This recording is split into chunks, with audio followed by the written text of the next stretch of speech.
Hi friends, சுற்றும்படை சுடரை serial இனி வரப்போகிற எபிசோட்ஸ்க்கான ப்ரோமோவை தான் அந்த வீடியோவில் பார்க்க போகிறோம். அடுத்தடுத்த சுவாரஸ்யங்களை தெரிஞ்சுக்க வீடியோவை ஸ்கிப் பண்ணாமல் கடைசி வரைக்கும் பாருங்கள். சுடரோட நிலைமை என்ன, சுடர் ஜெயிலில் இருக்கும்போது எந்த மாதிரியான கொடுமைகள் எல்லாம் அனுபவிச்சிருக்காங்க அப்படின்லாம் வெற்றிக்கு தெரிஞ்சதுமே அவர் ரொம்ப ரொம்ப உடஞ்சி போயிட்டாரு. அதே நேரம் சுடருக்கு இனிமே ஒரு பாதுகாவலனாக இருக்கணும் அப்படின்னு ஃபஸ்ட்டு அவர் ஆசைப்படுறாரு. அதாவது சுடர் பேச மாட்டேங்கிறாங்க வெற்றி கூட, ஆனால் அவங்க ரெகுலராக பேசணும் அப்படின்னா அதுக்கு ஏதாவது பிளான் பண்ணி தான் ஆகணும் அப்படிங்கிற மாதிரி அவர் யோசிச்சுட்டு இருக்காரு. பட் அதில் அவருக்கு எந்த ஒரு தெளிவான ஒரு ஐடியாவும் கிடைக்கல. அதே மாதிரி அபியோட பெர்மிஷனில் மட்டுமே சுடர் வெற்றி கூட பேசணும் அப்படின்னா அது அடிக்கடி நடக்காது. எப்பயாச்சும் இவரே ஏதாவது சதி பண்ணி தான் அதை நடத்த வைக்கணும். அந்த மாதிரி தான் இப்போ வரையும் போயிட்டுருக்கு. இன்னும் வெற்றிக்கு உண்மை தெரிஞ்சிருச்சு அப்படிங்கிற உண்மையே நம்ம அபிக்கு தெரியலை. ஆனால் வெற்றிக்கு தெரியும் சுடர் அவரோட குழந்தை அப்படின்னும். சுடர் ஜெயிலில் எவ்வளோ கஷ்டங்களையும் வேதனைகளையும் அனுபவிச்சிருக்காங்க. ஒரு சின்ன குழந்தையாக இருந்துக்கிட்டு அந்த ஜெயில் தண்டனையும் அனுபவிச்சிருக்காங்க அப்படிங்கிறதெல்லாம். ஆனால் இதை ஒரு தகப்பனாக அவரால் ஏற்றுக்க முடியல. ஒருவேளை சுடர் யாரோ ஒருத்தரோட குழந்தை அப்படின்னு நினைக்கும் போது அவருக்கு அது பெருசாக வலிச்சிருக்காது. தன்னோட குழந்தை அப்படிங்கிறதுனால அவருக்கு ரொம்ப ரொம்ப வேதனையாக இருக்குது.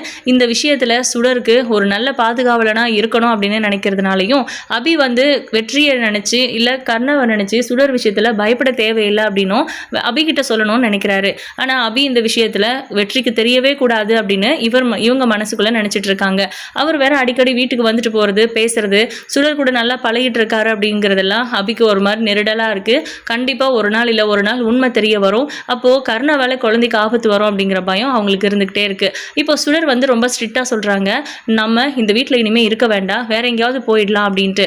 அப்போ நம்ம சண்முகம் இருந்துட்டு இந்த விஷயத்த பேசிதான் ஆகணும், ஏன் அபி இங்க இருந்து போகணும் அப்படின்னு யோசிச்சுட்டு சரளா கிட்ட கேட்குறாங்க, நீ ஏதாவது அபியையோ இல்லை சுடரையோ சொன்னையா, அவங்க ஏன் இங்கேருந்து போகணும்னு நினைக்கிறாங்க அப்படின்ட்டு.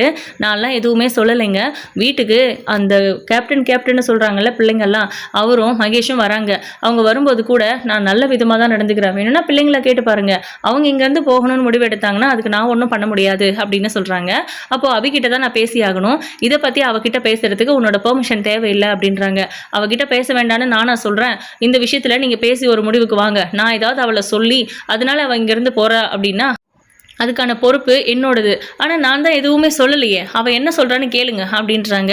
இப்போ சண்முகம் அபிகிட்ட போய் கேட்குறாங்க, இங்கே பாரு அபி, என்ன நடந்திருந்தாலும் பரவாயில்ல, நீ சொல்கிற எல்லா கண்டிஷனுக்கும் ஒத்துக்கிட்டு கூட போகிற தங்கச்சி என் கண்ணு முன்னாடி இவ்வளோ கஷ்டப்பட்டுக்கிட்டு இருக்கிற, ஹாஸ்பிட்டலுக்கு போகிறது கூட தனியாக போயிட்டு வந்திருக்க, சமைக்க முடியாமல் உட்காரவோ எந்திரிக்கவோ கஷ்டப்பட்டுக்கிட்டு ஒரு சின்ன வேலையை கூட செய்ய முடியாமல் அதை கஷ்டப்பட்டு செஞ்சுக்கிட்டு இவ்வளோ நரக வேதனையை அனுபவிச்சுட்டு இருக்க என் கண்ணு முன்னாடியே. அப்போ கூட ஒரு நடப்பணமாக தானே வாழ்ந்துக்கிட்டு இருக்கேன் நீ சொன்ன ஒரு வார்த்தைக்காக. ஆனால் நீ இப்போவும் வீட்டை விட்டு போகிற முடிவிலேயே இருந்தா என்ன அர்த்தம் அப்படின்னு கேட்குறாங்க. அண்ணே, இந்த விஷயத்தை பற்றி நான் உங்ககிட்ட தனியாக பேசணும் அப்படின்றாங்க. எதுவாக இருந்தாலும் இங்கேயே பேசுங்க, அப்புறம் அண்ணி தான் ஏதோ சொல்லிட்டாங்கன்னு அவர்கிட்ட சொல்லி விடுறதுக்கா அப்படின்னு. நீங்கள் எதுவுமே பண்ணலையா அண்ணி, அப்புறம் ஏன் நான் உங்களை சொல்ல போகிறேன், அப்படியே நீங்கள் ஏதாவது பண்ணாலும் கண்டிப்பாக அது நியாயமானது தான் அப்படின்னு சொல்கிறாங்க. இப்படியே நடிச்சு தானே அவர் மனசில் இடம் பிடிச்சி வச்சிருக்க அப்படின்ட்டு. ஆனால் என் கூட கொஞ்சம் வாங்க அப்படின்னு மொட்டை மாடி கூப்பிட்டு போகிறாங்க. சொல்லு அபிமா அப்படின்னு கேட்குறாரு.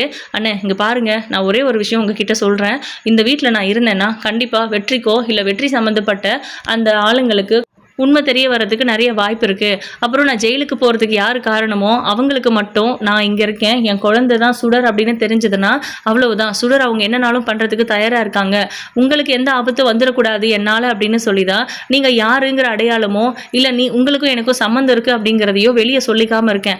அப்படி இருக்கும்போது யோசிச்சு பாருன்னு சுடரோட நிலைமையை அப்படின்றாங்க. இப்போ என்னமா பண்ண முடியும், அதுக்காக நீ இங்கேருந்து போயிட்டா நீ சேஃபாக இருப்பேன்னு அர்த்தமா? அப்படி யார் வராங்களோ வரட்டுமா, நான் பார்த்துக்கிறேன் அப்படின்னு சொல்கிறாங்க. அதுக்காக குழந்தைய நம்ம கூடவே வச்சுட்டு இருக்க முடியுமா? அவள் ஸ்கூலுக்கு போக வேண்டாமா? இல்லை ஸ்கூலுக்கு போகும்போது அவள் கூடவே போயிட்டு கூடவே வர முடியுமா? அதெல்லாம் சாத்தியமான? மிஞ்சி போனால் இன்னொரு 6 மாதம் தானே நான் இங்கே இருப்பேன், அதுக்கப்புறம் சுடருக்கு யார் இருக்காங்க அப்படின்னு சொல்லிட்டு ஓன்னு அழுகுறாங்க நம்ம அபி.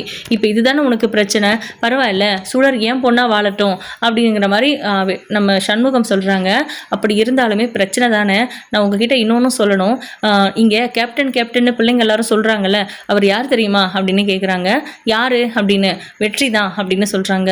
உடனே பயங்கர அதிர்ச்சி ஆகுறாரு சண்முகம். ஆமாண்ணே, அந்த வெற்றியை தான் இவங்கெல்லாம் கேப்டன் கேப்டன்னு சொல்கிறாங்க. சுடர் இனிமேல் கேப்டன் கூட பேசக்கூடாதுன்னு நான் சொன்னதுக்கு காரணமும் அதுதான் அப்படின்னு சொல்கிறாங்க. இதை கேட்ட உடனே சண்முகம் அவனை சும்மாவை விட்டு அவன் எதுக்கு நம்ம குழந்தை கூட பேசிகிட்டு இருக்கான் அப்படின்னு கேட்குறாங்க. தெரியலண்ணே, அவனுக்கு என் பிள்ளை தான் சுடர் அப்படின்னு தெரியல, உன் பிள்ளைங்கன்னு நினச்சிட்டு இருக்கான். அது மட்டும் இல்லை, மகேஷ் ஃப்ரெண்ட்ஸ் அப்படிங்கிறதுனால அவனாலையும் எதுவும் பேச முடியல போல இருக்கு. அவன் இங்கே அடிக்கடி வந்துட்டு போயிட்டு இருக்கானே சுடரை பார்க்கறதுக்கு அப்படின்றாங்க. சுடரை பார்க்கறதுக்கா அப்படின்னு என் பொண்ணுன்னு அவனுக்கு தெரியல, ஆனால் இந்த வீட்டு பிள்ளைங்க சுடரு அப்படின்னு அவ்வளோ பாசமாக அவகிட்ட பழகிக்கிட்டு இருக்கான். அவனோட குழந்தை தான் அது அப்படின்னு தெரிஞ்சதுன்னா அவன் என்ன பண்ணுவான்னு எனக்கு தெரியல. அடுத்து கர்ணாவுக்கு தெரிஞ்சதுன்னா அவ்வளவுதான் அப்படின்றாங்க. கர்ணாவா அப்படின்னு சண்முகம் கேட்குறாரு. அண்ணே அது வந்து அப்படின்னு சொல்லிட்டு ஒரு மாதிரி தடுமாறுறாங்க. சொல்லு, கர்ணான்னா எந்த கர்ணா? இப்போ நான் அவன் கம்பெனிக்கு தானே வேலைக்கு போயிட்டுருக்கேன், அவன் தானா அப்படின்னு சொல்லி கேட்குறாங்க. ஆமாம் அப்படின்ட்டு தலையாட்டுறாங்க.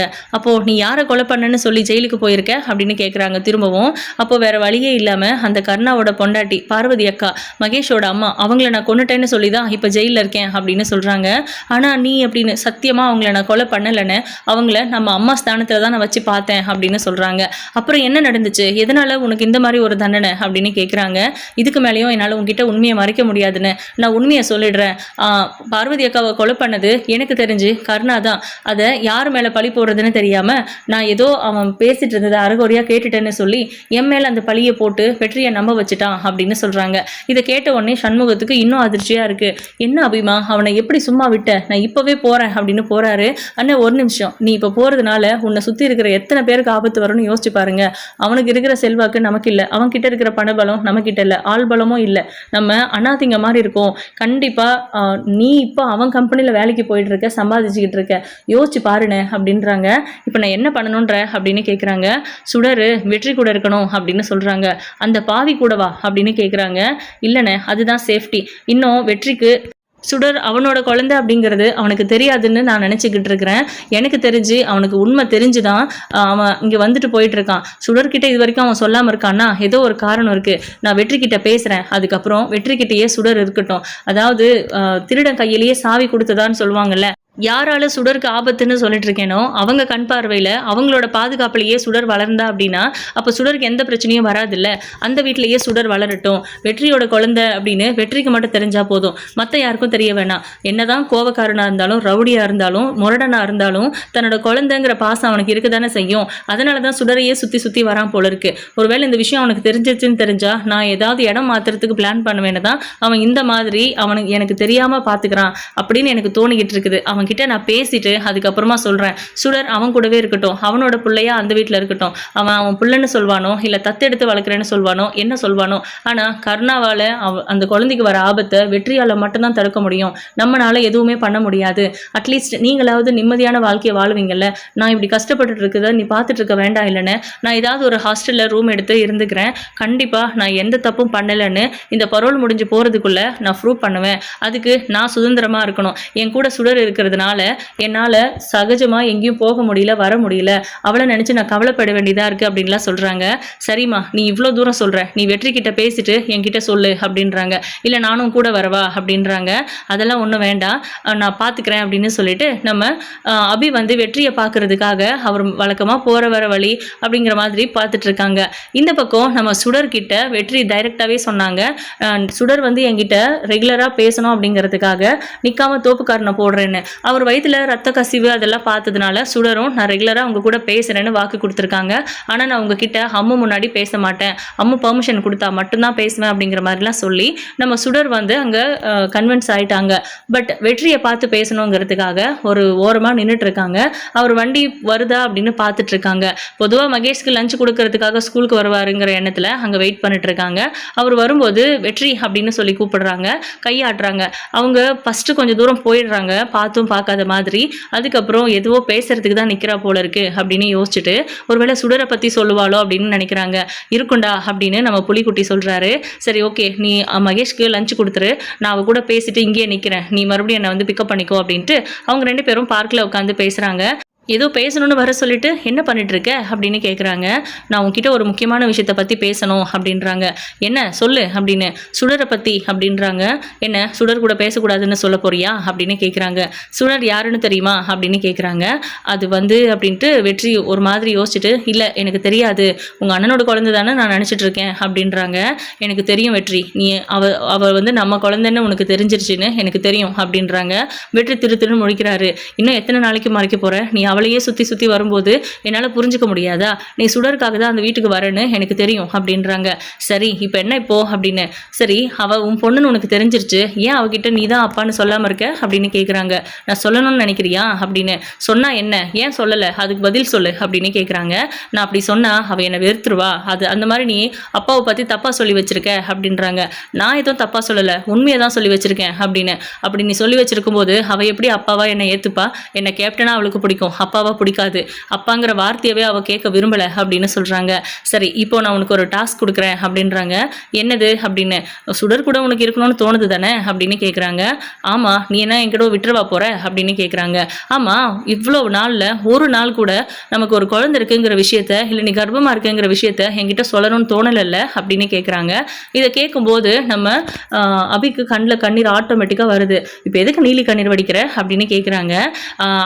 அழுகைன்னா என்னன்னே தெரியாத உணர்வுகளே இல்லாத ஜடங்களுக்கு கண்ணீரை பார்த்தா நீலி கண்ணீர் மாதிரி தான் தெரியும் அப்படின்றாங்க அபி. போதும் நிறுத்து அப்படின்றாரு.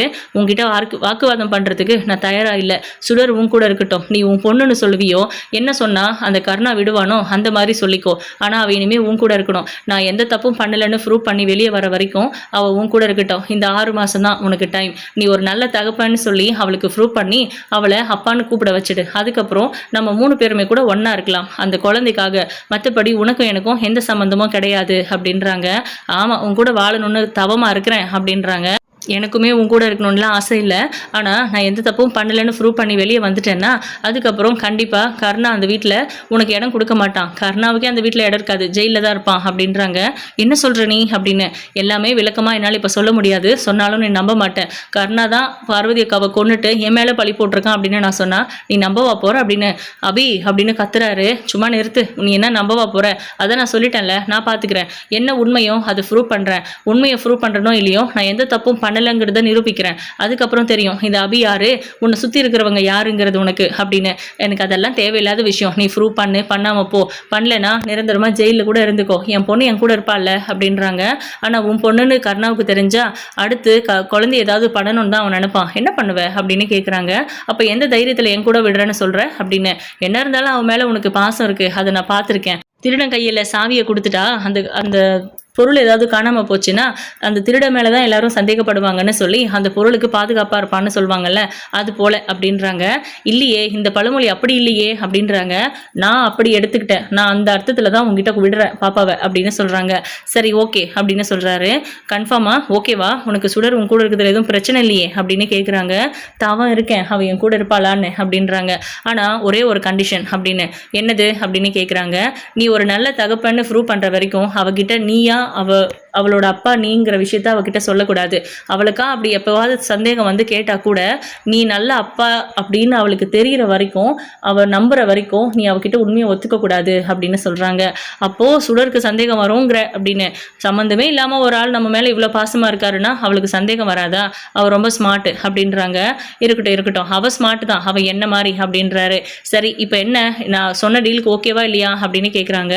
எனக்கு ஓகே தான் அப்படின்னு. ஆனால் சுடர்கிட்ட என்ன சொல்லி என் கூட அனுப்புவேன் அப்படின்னு கேட்குறாங்க. அதை நான் பார்த்துக்கிறேன் அப்படின்னு சொல்லிட்டு. இப்போது ஸ்கூல் முடிஞ்சு சுடர் வர வரைக்கும் 2 பேரும் பார்க்லேயே உட்காந்து பேசிக்கிட்டு இருக்காங்க. ஆக்சுவலாக இதை பற்றி தான் டிஸ்கஸ் பண்ணிட்டு இருக்காங்க. சுடர் வர நேரம் ஆயிடுச்சுன்னு அபி வெளியே போய் நிற்கிறாங்க பார்க் வழியாக. அந்த வழியாக சுடர் வந்துட்டு இருக்கும்போது சுடர் அப்படின்னு கூப்பிட்டுட்டு உள்ளே போகிறாங்க. அம்மோ கேப்டன் இருக்காரு அப்படின்னு. ஆமாம் வா அப்படின்னு சொல்லி கூப்பிட்டு போகிறாங்க. சுடர் இனிமேல் நீ கேப்டன் கூட தான் இருக்க போகிற அப்படின்னு. என்ன சொல்கிறீங்க அம்மோ அப்படின்னு கேட்குறாங்க. மறுபடியும் நீங்கள் ஜெயிலுக்கு போக போகிறீங்களா?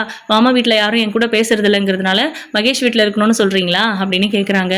நீ மகேஷ் வீட்டில் இருப்பியா இல்லை வேற எங்கேயாவது இருக்க போறியான்லாம் எனக்கு தெரியாது. ஆனால் கேப்டன் உன்னை நல்லா பார்த்துப்பேன்னு சொல்லியிருக்காரு. அவர் கூடவே நீ இரு, அவரை முழுசாக நம்பலாம் அப்படின்னு சொல்கிறாங்க. அவர் உனக்கு அப்பா மாதிரின்னு ஒரு வார்த்தை வேறு தவறி வந்துடுது. அப்பாவா அப்படின்னு கத்துறாங்க.